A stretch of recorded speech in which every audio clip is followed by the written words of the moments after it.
যাদের সন্তান হয় না একটি খাবার খান। নবীজি সাল্লাল্লাহু আলাইহি ওয়াসাল্লাম নিজে জানিয়ে দিয়েছেন এবং বিশেষ করে তিনটি দোয়ার কথা বলবো। ইব্রাহিম আলাইহিস সালাম এবং জাকারিয়া আলাইহিস সালাম, এই দুইজন নবী আল্লাহ তাআলার কাছে দোয়া করেছিলেন। পবিত্র কোরআনুল কারীমের ভিতরে আল্লাহ তাআলা এই দোয়াগুলো দিয়েছেন। অনেকেই আছে যাদের সন্তান হয় না। অনেকেই একটা কথা মনে রাখবেন, সেটা হচ্ছে যে ছেলে সন্তান হোক অথবা মেয়ে সন্তান হোক, এগুলো কিন্তু সব আল্লাহ তাআলা যাকে ইচ্ছা ছেলে সন্তান দান করেন, যাকে ইচ্ছা কন্যা সন্তান দান করেন, এটা একমাত্র আল্লাহ তাআলাই দিতে পারেন। আল্লাহ তাআলা ছাড়া দুনিয়ার কোনো ক্ষমতা নাই যার বাচ্চা হয় না তাকে বাচ্চা দিবে।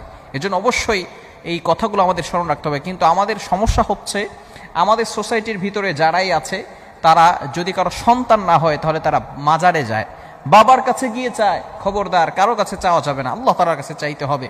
আমি কিছু আমলের কথা আপনাদেরকে বলবো, এরপরে সেই খাবারের কথাটা বলবো, কোন খাবারটা খেলে আল্লাহ তাআলা আপনাকে সন্তানের ব্যবস্থা করবেন।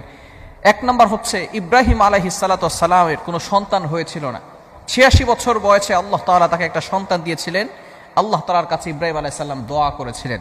সেই দোয়াটা আল্লাহ তাআলা পবিত্র কোরআনুল কারীমের ভিতরে নিজে বর্ণনা করে দিয়েছেন। আপনি পবিত্র কোরআনুল কারীম খুলেন, 23 নম্বর পারার 8 নম্বর পৃষ্ঠার 9-10 নম্বর লাইনগুলোতে সূরাতুস সাফফাতের 100 নম্বর আয়াতে রব্বুল আলামিন বলেন, রব্বি হাবনি মিনাস সালিহিন।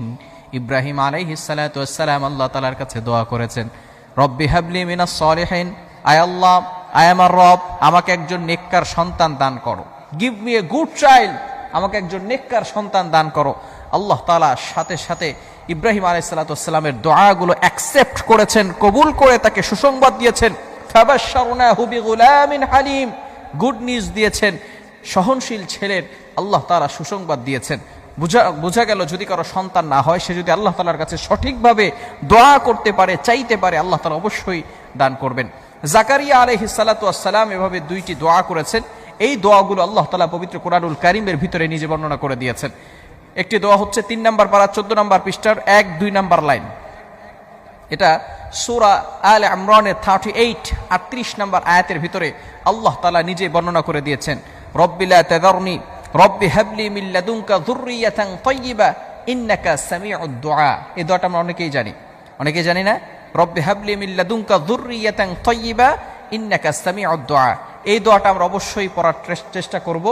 অবশ্যই জাকারিয়া আলাইহিস সালাতু ওয়াস সালাম এই দোয়া করে আল্লাহ তাআলার কাছ থেকে সন্তান লাভ করেছেন। এবং আরেকটি দোয়া হচ্ছে, রব্বি লা তাযারনি ফারদান ওয়া আনতা খায়রুল ওয়ারিসিন। এটাও জাকারিয়া আলাইহিস সালাম আল্লাহ তাআলার কাছে দোয়া করেছিলেন। এই আয়াতটি হচ্ছে সূরা আম্বিয়ার 89 নম্বর আয়াত।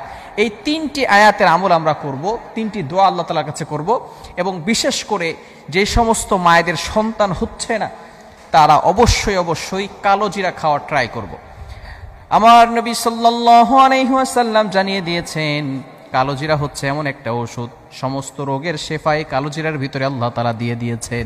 যাদের সন্তান হয় না, কালো জিরা খাবেন।